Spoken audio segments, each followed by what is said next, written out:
De nombreux parlementaires reçus ici par la ministre des Outre-mer, Annick Girardin, mais aussi des personnalités qui ont fait le déplacement à Paris. C'est le cas de Nassima Deda, qui est la présidente du conseil départemental de l'île de la Réunion, qui a écouté, je suppose, attentivement la ministre pour son premier discours, qui a défini un petit peu les grandes orientations pour les régions d'Outre-mer, et notamment pour la Réunion. Alors, qu'avez-vous retenu de ces grandes lignes, Madame la Présidente? Madame la ministre de l'Outre-mer, qui connaît les collectivités territoriales, puisqu'elle a occupé des fonctions, nous a donné sa feuille de route avec 7 priorités. Et puis aussi les modalités que le gouvernement compte mettre en place sur les assises prochaines, avec une consultation de l'ensemble des acteurs, qu'ils soient associatifs, du monde économique, de la jeunesse.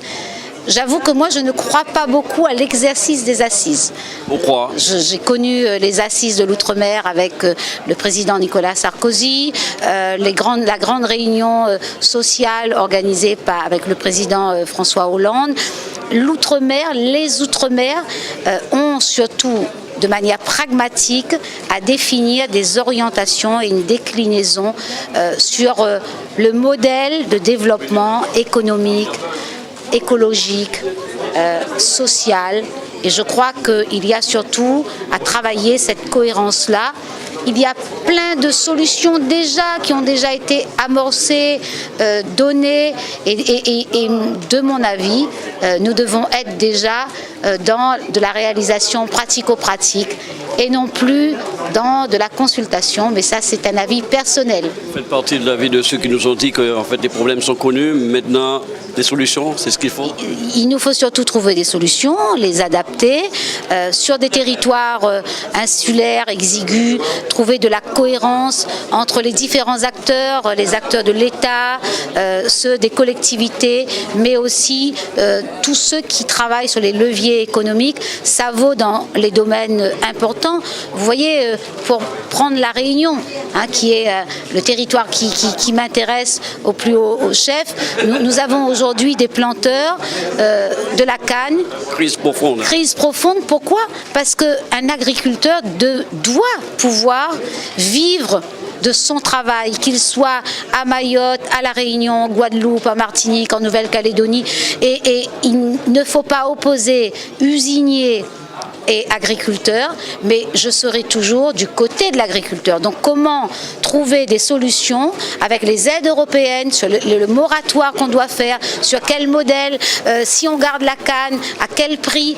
L'État doit pouvoir accompagner cette filière canne de manière structurée, en lien avec le monde agricole, en lien avec les collectivités qui ont les compétences également, le département et la région pour l'agronutrition, sur des vrais modèles à définir, parce que sinon nous n'y arriverons pas. Soyons dans des solutions pratico-pratiques et pas après-demain, dès demain.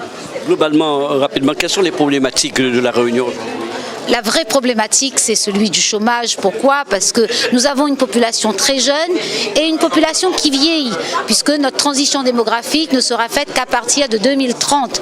Et donc, comment accompagner cette jeunesse? Comment également accompagner les Réunionnais ou les Domiens qui n'ont pas beaucoup cotisé, qui ont des petites retraites, parce qu'à l'époque, c'était le travail au noir, les femmes faisaient les ménages, etc. Mais ces personnes, les seniors, doivent pouvoir bénéficier de la solidarité également pour vieillir, partir dans de très bonnes conditions. Et donc, il y a des enjeux de cette jeunesse et du vieillissement de la population sur des modèles innovants que nous devons trouver, ce que j'appelle moi la population, les populations fragiles et précaires. Jeunesse sans travail, personnes porteurs de handicap, personnes retraitées avec des retraites d'agriculteurs qui sont minimes, le niveau de vie, et on le sait, la vie est plus chère dans les Outre-mer, et donc la question de la cherté de la vie, il y a de la cohérence sur l'accompagnement de ces publics. en lien avec les services de l'État, parce que parfois les services de l'État travaillent de leur côté, la CAF, la sécurité sociale, de l'autre côté les communes, le département, sans cohérence, sans mutualisation aucune. Et puis il y a l'enjeu de la préservation de ces territoires, l'enjeu du déplacement, de la mobilité. Nous sommes des Français à part entière et pas des Français à part. Un étudiant d'Omiens, comment il peut être accompagné, celui qui vient travailler en métropole, celui qui veut rentrer chez lui. Et donc il y a des vraies questions. Et puis quel est le modèle économique ? Personne ne veut vivre de subsides ou d'assistance ou simplement d'accompagnement, de subvention.